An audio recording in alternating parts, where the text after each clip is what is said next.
ರಾಮನಗರ ಜಿಲ್ಲೆ ಮಾಗಡಿ ತಾಲೂಕಿನ ಹುಚ್ಚು ಹನುಮೇಗೌಡನ ಪಾಳ್ಯ ಹಾಲಿನ ಡೈರಿ ಆವರಣದಲ್ಲಿ ಕೃಷಿ ವಿಶ್ವವಿದ್ಯಾಲಯ ಬೆಂಗಳೂರು ಇಲ್ಲಿನ ಜಿಕೆವಿಕೆಯ ಕೊನೆಯ ವರ್ಷದ ಕೃಷಿ ವ್ಯವಹಾರ ನಿರ್ವಹಣೆ ಸಂಸ್ಥೆಯ ವಿದ್ಯಾರ್ಥಿಗಳು ಕನಿಷ್ಠ ಬೆಂಬಲ ಬೆಲೆ ಮತ್ತು ರೈತ ಸಂಜೀವಿನಿ ಅಪಘಾತ ವಿಮಾ ಯೋಜನಾ ಕಾರ್ಯಕ್ರಮ ನಡೆಸಿಕೊಟ್ಟರು. ಈ ಕಾರ್ಯಕ್ರಮದಲ್ಲಿ ಡೈರಿ ಕಾರ್ಯದರ್ಶಿಯಾದ ಶ್ರೀ ಶಿವರಾಮರವರು ಮತ್ತು ಊರಿನ ಹಿರಿಯರು, ರೈತ ಬಾಂಧವರು ಹಾಗೂ ಶಿಬಿರಾರ್ಥಿಗಳು ಭಾಗವಹಿಸಿದ್ದರು.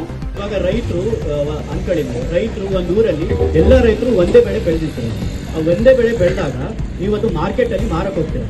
ಅದು ಮಾರಕ್ಕೆ ಹೋದಾಗ ಅದರಿಂದ ಬೆಲೆ ಬಿಡ್ಸ್ಬಿಡುತ್ತೆ. ನೀವು ಎಷ್ಟು ಅದ್ರ ಮೇಲೆ ಖರ್ಚು ಮಾಡಿರ್ತೀರಾ ಅಷ್ಟು ಬೆಲೆ ನಿಮಗೆ ವಾಪಸ್ ಬರಲ್ಲ ಆ ಬೆಳೆಗೆ. ಆ ಟೈಮಲ್ಲಿ ಏನು ಮಾಡಬೇಕು ಅಂದ್ರೆ, ಆ ಟೈಮಲ್ಲಿ ನೀವು ಬೆಳೆದಿರೋ ಬೆಳೆನ ಗೌರ್ಮೆಂಟಿಗೆ ಮಾರಿ ಅದಕ್ಕಿಂತ 1.5 ಪಟ್ಟಿ ಜಾಸ್ತಿ ದುಡ್ಡನ್ನ ವಾಪಸ್ ತಗೋಬಹುದು. ನೀವು ಕೇಳ್ಬೋದು, ಇವಾಗ ಹೆಂಗಪ್ಪ ಗೌರ್ಮೆಂಟ್ ಹೆಂಗ್ ಫಿಕ್ಸ್ ಮಾಡುತ್ತೆ ಅದು ದುಡ್ಡು, ಅದು ಆ ಬೆಳೆಗೆ ಎಷ್ಟು ದುಡ್ಡು ಹೆಂಗ್ ಫಿಕ್ಸ್ ಮಾಡ್ತಾರೆ ಗೌರ್ಮೆಂಟ್ ಅಂತ ನೀವು ಕೇಳ್ಬೋದು.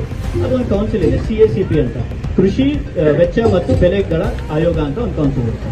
ಯೋಜನೆಗೆ ಯಾರೆಲ್ಲ ಫಲಾನುಭವಿಗಳಾಗಬಹುದಂದ್ರೆ 15ರಿಂದ 60 ವರ್ಷದ ಒಳಗಿರುವ ರೈತರು ಈ ಒಂದು ಯೋಜನೆಯ ಲಾಭವನ್ನು ಪಡೆಯಬಹುದು.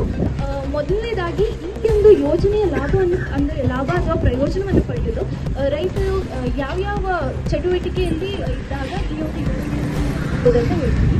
ಇವಾಗ ರೈತರು ವ್ಯವಸಾಯ ಮಾಡ್ತಿರೋ ಸಂದರ್ಭದಲ್ಲಿ ರೈತರಿಗೆ ಹಾವು ಕಚ್ಚಿ ಅಥವಾ ಏನು ಹುಳವನ್ನು ಕಚ್ಚಿ ಅಥವಾ ರೈತರು ಹಸು ಕರುನ ಮೇಸಕ್ಕೆ ಆವಾಗ ಅಲ್ಲಿ ಏನಾದರೂ ಅಪಘಾತ ಆದರೆ ಹೊಲದಲ್ಲಿ, ಅಂಥ ಸಂದರ್ಭದಲ್ಲೂ ಕೂಡ ರೈತರ ಕುಟುಂಬಸ್ಥರು ಈ ಒಂದು ಯೋಜನೆಯ ಫಲಾನುಭವಿಗಳಾಗಿದ್ದಾರೆ. ಮೂರನೇದಾಗಿ ಇವಾಗ ರೈತರು ಹೊಲದಲ್ಲಿ ಬೆಳೆದಿರುವ ಬೆಳೆಗಳನ್ನ ಅವರು ಹೊಲದಿಂದ ಇವಾಗ ಮಾರುಕಟ್ಟೆಗೆ ಅಥವಾ ಅಲ್ಲಿಂದ ಮನೆಗೆ ಸಾಗಿಸುವಾಗ ದಾರಿಯಲ್ಲಿ ಏನಾದರೂ ಆಕ್ಸಿಡೆಂಟು ಅಥವಾ ಏನೋ ಒಂದು ಆಯಿತು, ಆವಾಗ ರೈತರು ಕೈಕಾಲು ಕಳೆದುಕೊಂಡ್ರು, ಕಣ್ಣು ಕಳ್ಕೊಂಡ್ರು ಅಥವಾ ಸಾವನ್ನಪ್ಪಿದ್ರು, ಅಂಥ ಸಂದರ್ಭದಲ್ಲೂ ಕೂಡ ಈ ಒಂದು ಯೋಜನೆಯ ಫಲಾನುಭವಿಗಳಾಗಿರ್ತಾರೆ. ಇವಾಗಷ್ಟೇ ಯಾವ್ಯಾವ ಸಂದರ್ಭದಲ್ಲಿ ಈ ಒಂದು ಯೋಜನೆಯ ಲಾಭವನ್ನು ರೈತರು ಹಾಗೂ ಅವರ ಕುಟುಂಬಸ್ಥರು ಅಂತ ಹೇಳಿದೆ.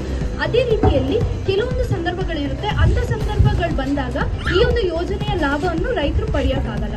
ಮೊದಲನೇದಾಗಿ ಇವಾಗ ರೈತರು ಆತ್ಮಹತ್ಯೆ ಮಾಡಿಕೊಂಡು ಅಥವಾ ಈಗ ಕರೆಂಟ್ ಶಾಕ್ ಹೊಡೆದು ಅಥವಾ ಸಿಡಿಲ್ ಬಡ್ದು ಅಥವಾ ಇನ್ಯಾವುದೇ ರೀತಿಯ ಬೆಂಕಿ ಅಪಘಾತ ಅಂಥದ್ರಿಂದ ಏನಾದರೂ ಸಾವನ್ನಪ್ಪಿದ್ರು ರೈತರು ಈ ಒಂದು ಯೋಜನೆಯ ಫಲಾನುಭವಿಗಳಾಗಲ್ಲ. ಇವಾಗ ರೈತರು ಹೋರಾಟಕ್ಕಂತಲೂ ಹೋಗಿರ್ತಾರೆ, ಅಲ್ಲಿ ಅಂಥ ಸಂದರ್ಭದಲ್ಲಿ ಇವಾಗ ರೈತರು ಸಾವನ್ನಪ್ಪಿದ್ರೆ ಅಥವಾ ಅಲ್ಲಿ ಆಗೋ ಬಡಿದಾಟದಿಂದ ಏನಾದರೂ ರೈತರು ಕೈಕಾಲು ಕಳ್ಕೊಂಡ್ರೆ ಇಂಥ ಸಂದರ್ಭದಲ್ಲಿ ರೈತರು ಅವರ ಮನೆಯವರು ಈ ಒಂದು ಯೋಜನೆಯ ಲಾಭವನ್ನು ಪಡೆಯೋಕ್ಕಾಗಲ್ಲ.